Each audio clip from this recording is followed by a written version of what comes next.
వచ్చినటువంటి కొత్త ప్రభుత్వం ఆ యొక్క పార్టీ యొక్క గూండాలు కానీ, రౌడీ ఎలిమెంట్స్ కానీ, ఆ పార్టీ యొక్క కార్యకర్తలు కానీ ఎలా దౌర్జన్యాలు చేస్తూ ప్రతి ఒక్కరిని, వైఎస్ఆర్ కాంగ్రెస్ పార్టీకి సపోర్ట్ చేసినటువంటి ప్రతి ఒక్కరిని ఇబ్బందులకు గురి చేస్తూ, తీవ్రంగా కొడుతూ, కుటుంబాలను నాశనం చేస్తూ, రేపులు చేస్తూ, ఈ రకమైనటువంటి అకృత్యాలకి చట్టం అనే దాన్ని పరిగణలోకి తీసుకోకుండా పోలీసులు ఏం చేస్తారులే, మాకు అధికార పార్టీ యొక్క సపోర్ట్ ఉంది అన్నటువంటి ఒకే ఒక కారణంతో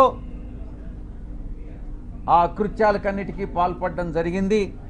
కొన్ని కుటుంబాలు కాసేపు నిశ్శబ్దంగా ఉండండి, ఎవరైతే ఇష్టం లేదో ప్రెస్ కాన్ఫరెన్స్లో వాళ్ళు వెళ్ళిపోవచ్చు. ఇలా కొన్ని ఊర్లలో ఉన్నటువంటి కుటుంబాలు ఊర్లు వేరే ప్రాంతాలకు తరలి వెళ్ళినటువంటి మనం పరిస్థితులు చూసాం. ఇంతటి దారుణమా ఇదా మీరిచ్చేటటువంటి ప్రజాస్వామ్యబద్ధమైనటువంటి పరిపాలన అని నేను ప్రశ్నిస్తా ఉన్నా. ఇప్పుడుండేటటువంటి అధికార పార్టీ ఎన్నికలకు ముందు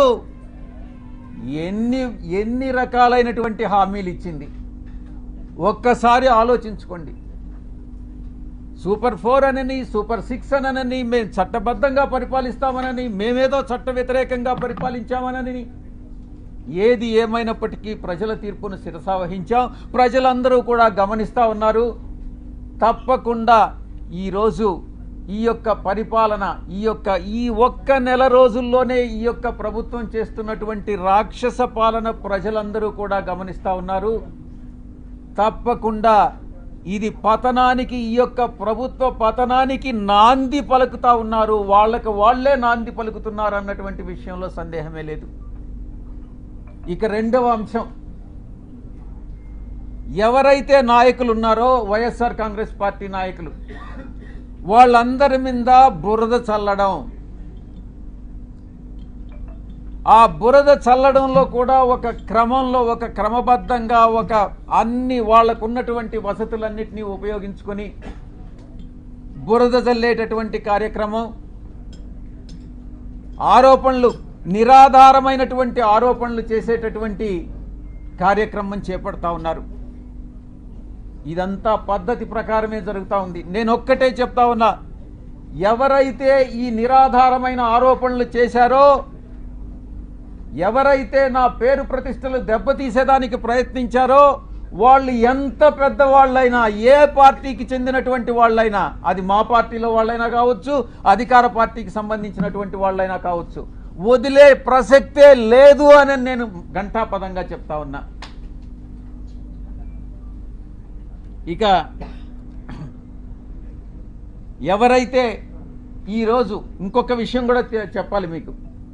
ఎవరో ఒక వ్యక్తి, ఇద్దరు మోటార్ సైకిల్ మీద నిన్న విజయవాడకి మా ఇంటికి వచ్చారట. ఆ ఫోటో కూడా వీడియోలో రికార్డ్ అయింది. వీడెవరో తెలుగుదేశం పార్టీకి చెందినటువంటి ఒక లేడీ, ఒక పురుషుడు.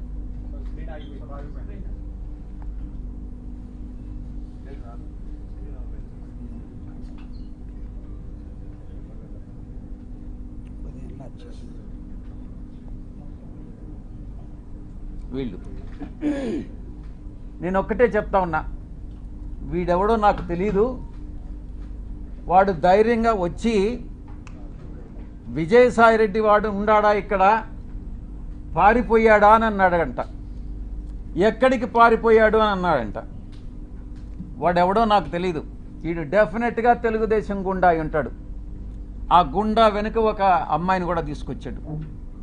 నేను ఒక్కటే చెప్తా ఉన్నా, ఎవరైనా కూడా, నేను ఈరోజు ఇక్కడ వచ్చాను, నాకేం సెక్యూరిటీ లేదే, ఏ ఒక్క పోలీసు నా దగ్గరికి రాలేదే, నాకు పర్సనల్ సెక్యూరిటీ కూడా లేదే, నేను ధైర్యంగా వచ్చా. వీడెవడో టైం చెప్పి నువ్వు ఫలాని దగ్గరికి రా అని చెప్తే ధైర్యంగా నేను ఒక్కడనే వెళ్తా. ఈ రకంగా ఏదో వచ్చి నేను భయపెట్టేస్తాను, నేను కొట్టేస్తాను, చంపేస్తాను అని ఈ రకంగా భయపెడితే తాటాకు చప్పుళ్ళకు భయపడేటటువంటి వాడిని కాదు అని నేను చెప్తా ఉన్నా. పత్రికాముఖంగా చెప్తా ఉన్నా, వీడికే చెప్తా ఉన్నా. నువ్వు టైం చెప్పరా, నేను వస్తా, లేదా నువ్వు మా ఇంటికి వచ్చి వాడు విజయసాయిరెడ్డి గారు ఎక్కడ అన్నావు కదా, నువ్వే చెప్పు, మీ ఇంటి అడ్రస్ చెప్పు, నేను వస్తా, చూసుకుందామని అన్నటువంటి విషయాన్ని నేను చెప్తా ఉన్నాను. నేను దీన్ని బట్టి ఒకటే అర్థం చేసుకోవాలి, ఏ ప్రభుత్వం అధికారంలో ఉన్నా, ఏ కూటమి అధికారంలో ఉన్నా, మేము ప్రతిపక్షంలో ఉన్నా భయపడే ప్రసక్తి లేదు. మళ్ళీ తిరిగి వైఎస్ఆర్ కాంగ్రెస్ పార్టీ 5 సంవత్సరాల కాలంలో మళ్ళీ అధికారంలోకి వస్తుంది. మధ్యంతర ఎన్నికలు కానీ వస్తే మళ్ళీ కూడా అధికారంలోకి వస్తుంది. ఎవరైతే తోక ఆడిస్తున్నారో ఆ తోక ఆడిచ్చే వాళ్ళందరినీ తిరిగి కత్తిరిస్తామని నేను పత్రికాముఖంగా చెప్తా ఉన్నా. ఇక బాబాసాహెబ్ అంబేద్కర్ గారు రాజ్యాంగాన్ని రూపొందించినప్పుడు రాజ్యాంగ రూపకర్త 4 స్తంభాల్ని నిర్మించారు. 1 పార్లమెంటు, 2 బ్యూరోక్రసీ, జ్యుడిషియరీ, ఆ తర్వాత మీరు 4th పిల్లర్ ప్రెస్. ఏంటి ఉద్దేశం, ఏంటి రాజ్యాంగంలో ఉన్నటువంటి ఉద్దేశం ఏంటి? తరతరాలుగా ఈ యొక్క అణగారినటువంటి వర్గాలు, తరతరాలుగా వెనుకబడినటువంటి వర్గాలు, అది మనునీతి ధర్మం ప్రకారం కుల వృత్తుల వల్ల కావచ్చు, మరి ఏ ఇతర రీత్యా కావచ్చు, ఈ యొక్క అణగారినటువంటి వర్గాలన్నింటినీ కూడా పైకి తీసుకురావాలన్నటువంటి ఉద్దేశంతో రాజ్యాంగంలో ఈ యొక్క 4 స్తంభాలని నిర్మించి చట్టానికి లోబడి మీరు పని చేయండి అని చెప్పినటువంటి మహానుభావుడు బాబాసాహెబ్ అంబేద్కర్ గారు. అందుకే ఈ ఇన్స్టిట్యూషన్స్ అన్నీ కూడా మీకు మీ బాధ్యతలను గుర్తు చేస్తా ఉన్నా. మీడియాకి